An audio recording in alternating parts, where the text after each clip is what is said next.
What up, though?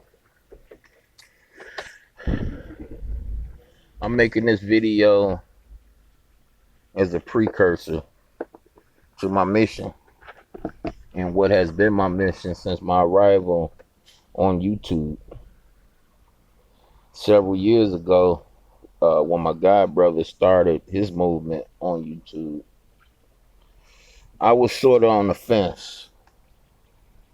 I was on the fence because I didn't think that the platform was appropriate for people like me.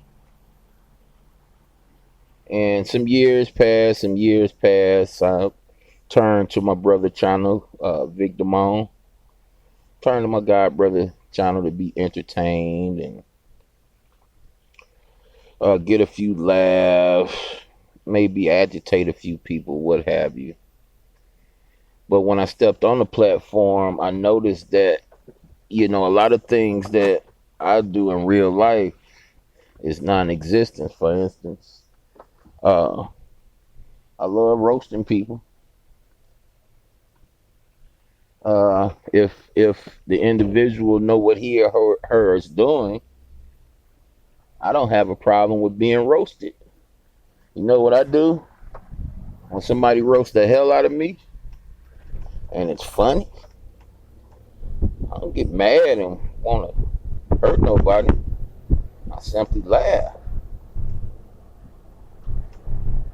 And a lot of people, that don't think that laughing is the key, need to try it sometime. Feels good. Somebody tell a good joke. Like my people in Show Me State say, a good Joan. Feels good. Nothing wrong with it. Where I come from, you don't go in the house and get a gun because people say a good joke on you.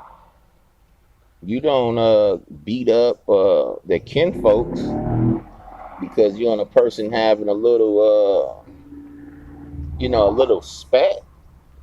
That ain't the way we do it where I'm from. And I like how these people point out how different they are. And I be like in total agreement. Like, yeah, we different. For sure. We're real different. Because where I come from, the type of activities that you guys are doing don't exist. Mad because somebody getting some money. When I seen all this, I said, wow, there's a lot of sick people online. A lot of people that it's some people you will hear admit that they're sick, admit that they have mental technical difficulties. But it's some people that don't even know they're sick, have no clue that they're sick. And not because they haven't been warned or not because they don't really know. They do know. They just not at peace with it yet. See, that's where I come in at. I fit that description. I was once a person sick. And when I started hearing the same things about me from different groups of people, and they were all in unison with each other, that's when I had to take a step back and say, whoa, I don't like hearing nothing like that about myself.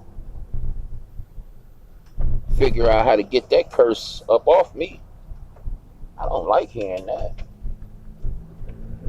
And then I had to verify to make sure it's real. To make sure it just ain't people trying to attack me, whether it be from fear or whether it be from,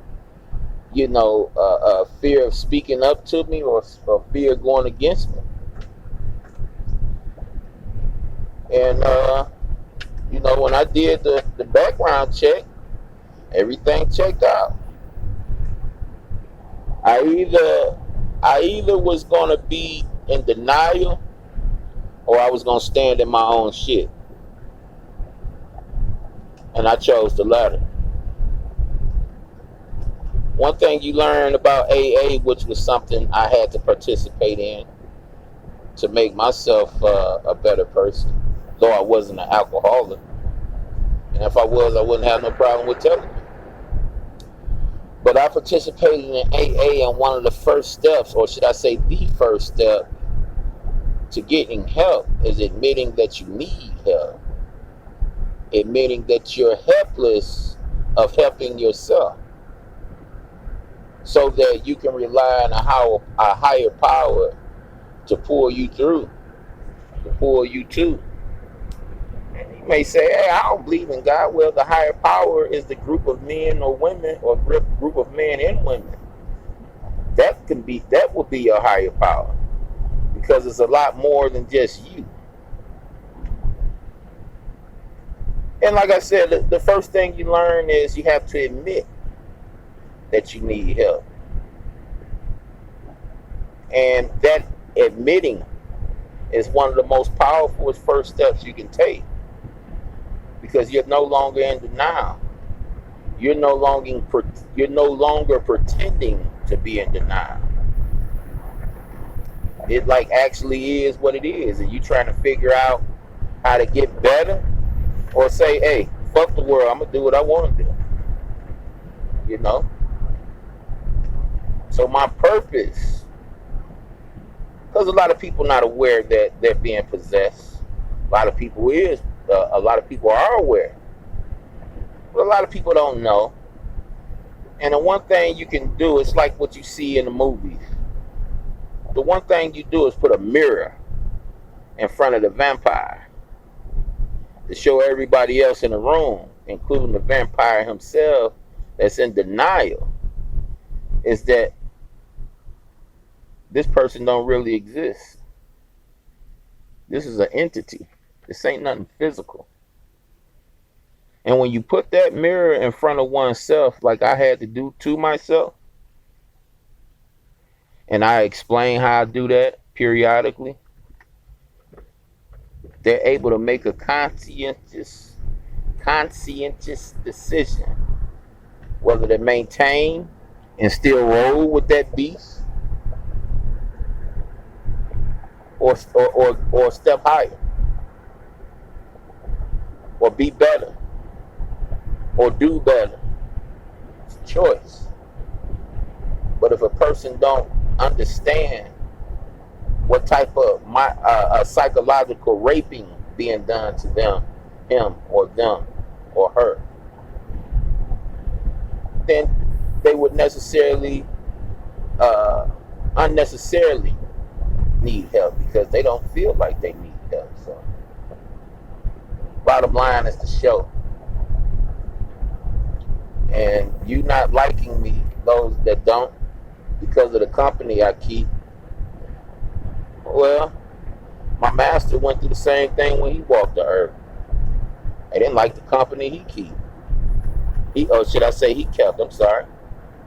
Say he running with the rapists, he running with the killers, and he eating and chilling with them. Shouldn't he be with us? Nah. My master didn't come for the people that already know everything, that's in denial. My master came for people that needed help and was well aware that they needed help. See? Oh, what you trying to say? You Jesus Christ? No. The contrary. Jesus Christ asked a question. He said, what slave is greater than his master? So if my master had to endure, if my master had to take these certain steps, why wouldn't I? Why wouldn't I? I'm here to save lives. Whether you believe me or not. I serve a God that strengthens me, that gives me the power to do the few things that I started doing to save lives. And it will get better, it will get stronger. I just tell you this.